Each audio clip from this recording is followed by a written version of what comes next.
Assalamualaikum dan salam sejahtera. Kami dari Kumpulan 4 ingin membentangkan projek 2 remote sensing untuk topografi. Apa itu remote sensing?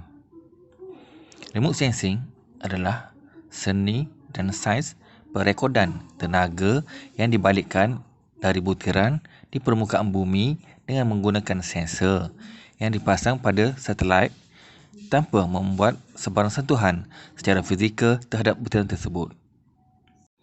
Kumpulan kami diberi tugasan untuk menganalisa data menggunakan satelit JERS-1, singkatan dari Japanese Earth Resources Satellite. Ia juga dikenali sebagai FUYO-1. JERS-1 adalah satelit pemerhatian bumi yang objektif utamanya adalah untuk mengumpulkan data untuk tinjauan tanah pertanian, perhutanan dan perikanan. Selain itu, data untuk tinjauan perlindungan alam sekitar, pencegahan bencana dan pengawasan pantai dengan penekanan untuk mencari semula jadi.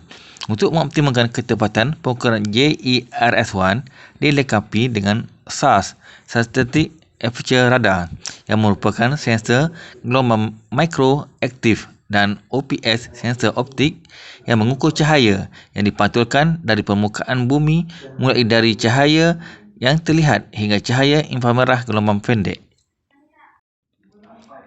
JERS-1 adalah projek bersama Agensi Pembangunan Angkasa Negara NASA dan Kementerian Perdagangan Antarabangsa dan Industri MITI Jepun.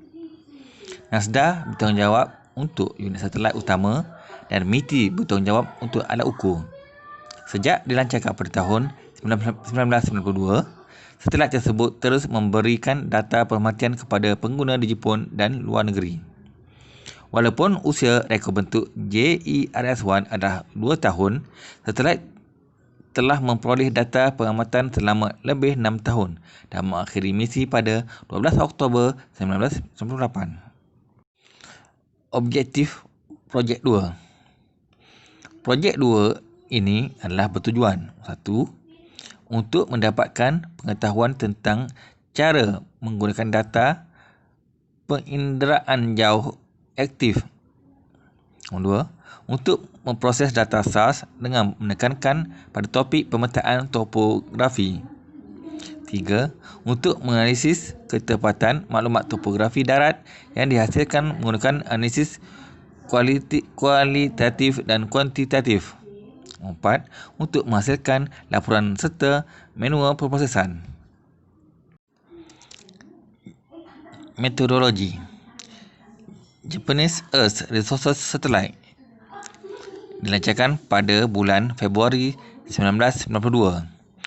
Tetap beroperasi selama 6 tahun hingga Oktober 1998. Ia membawa SARS L-band 1275 MHz per 3.5 cm yang beroperasi dengan polarisasi HH dan tetap 35 darjah sudut of nadir.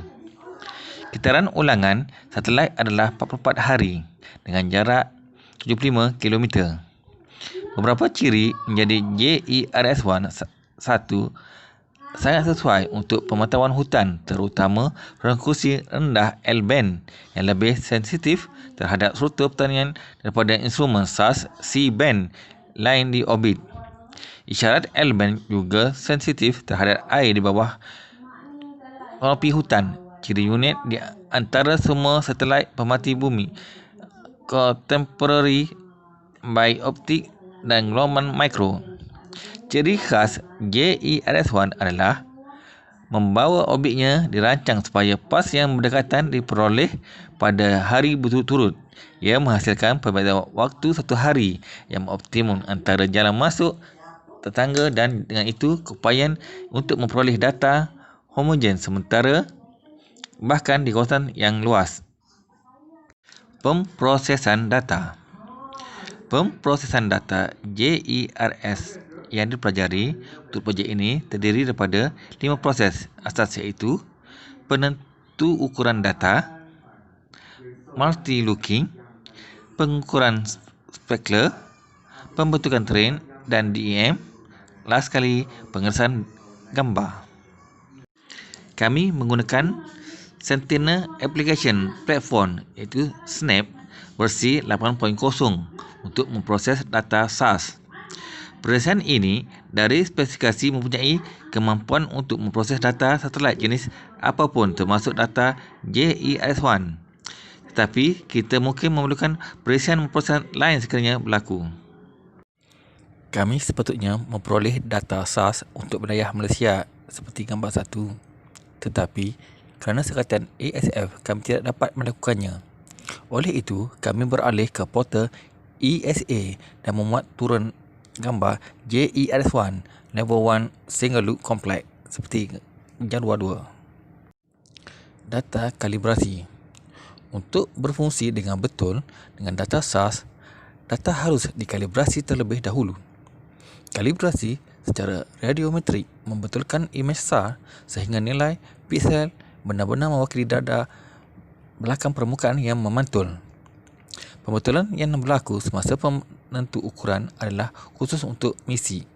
Oleh itu, perhiasan akan secara automatik menentukan jenis produk input yang anda miliki dan pembetulan apa yang perlu diterap berdasarkan metadata produk. Penentu ukuran penting untuk penggunaan data SAS secara kuantitatif. Dalam kes pasukan kami, langkah ini mungkin telah diterap oleh data JES1 yang telah kami muat turun sebelumnya. Multi-looking. Pemprosesan multi-looking dapat digunakan untuk menghasilkan produk dengan ukuran piksel gambar nominal. Penampilan berganda dapat dihasilkan dengan rata-rata sel resolusi jarak atau azimut, meningkatkan resolusi radiometrik tetapi menjatuhkan resolusi spasial. Akibatnya, gambar akan memiliki lebih sedikit kebisingan atau jarak piksel persegi setelah ditukar dari julat miring ke julat tanah. Multi-looking boleh menjadi langkah pilihan kerana tidak diperlukan ketika medan pembetulan gambar. Di sini, anda akan lihat sebelum proses dan selepas proses.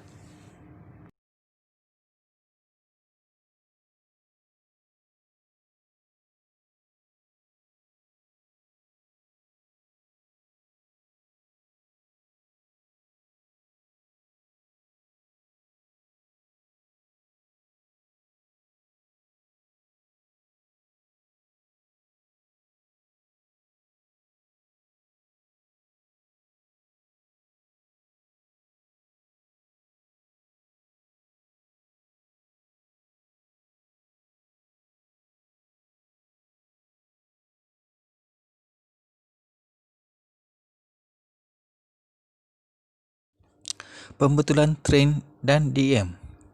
Pembetulan train akan membuat geokod gambar dengan membetulkan penyelewengan geometri SAS menggunakan model ketinggian digital DEM dan menghasilkan peta.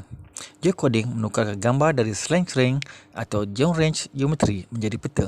Koordinat sistem train geocoding melibatkan penggunaan digital evaluation model DEM untuk membetulkan kesan geometri SAS yang melekat seperti foreshortening, layover dan shadow. Kesan penyelewengan ini dapat dilihat seperti gambar rajah di mana jarak antara 1 dan 2 dapat dilihat iaitu lebih pendek dari yang seharusnya. Pengelasan imej. Pengelasan imej tidak dapat dilanjutkan kerana proses langkah sebelumnya tidak dapat dibuat. Keputusan. Parameter pemprosesan ralat berlaku semasa meneruskan pemprosesan dengan Snap untuk proses penentu ukuran dan pembetulan train dan DEM. Mungkin ini disebabkan oleh kurangnya akses ke sistem atau dari perkakasan desktop terlalu sukar untuk memproses data ini kerana ukuran dan ketersediaan data untuk proses. Analisis. Dari analisis tersebut, kita dapat menyimpulkan bahawa pemprosesan tidak dapat diproses sepenuhnya untuk menghasilkan data DSM atau DTM kerana kekurangan data mentah yang dihasilkan oleh penyedia. Tampaknya beberapa data mungkin berbahaya untuk dikongsi dengan orang lain kerana kerahsiaan dan sekatan oleh negara. Di sisi lain, akses ke data tidak dapat dilakukan kerana wilayah dan keadaan pemohon. Semua proses dilakukan dalam proses intensity. Angka tersebut menunjukkan sebab mengapa kita tidak dapat mengakses data. Kesimpulan, JERS-1 adalah satelit penginderaan jauh yang dibina oleh Badan Aeroangkasa Jepun yang dilancarkan pada tahun 1992 dan beroperasi sehingga tahun 1998. Satelit ini membawa dua sensor optik yang disebut OPS dan sensor SARS. Data dari JERS-1 adalah data alternatif yang sangat berharga untuk Landsat 4 dan 5 kerana tidak hanya lebih terperinci tapi juga memberikan data pada skala sederhana untuk era 90-an yang sebenarnya dilindungi oleh Landsat 4 dan 5, tetapi tidak semua yang diperoleh data telah dikeluarkan oleh United States Geological Survey USGS. Sekian dari kami, kumpulan 4. Sekian, terima kasih.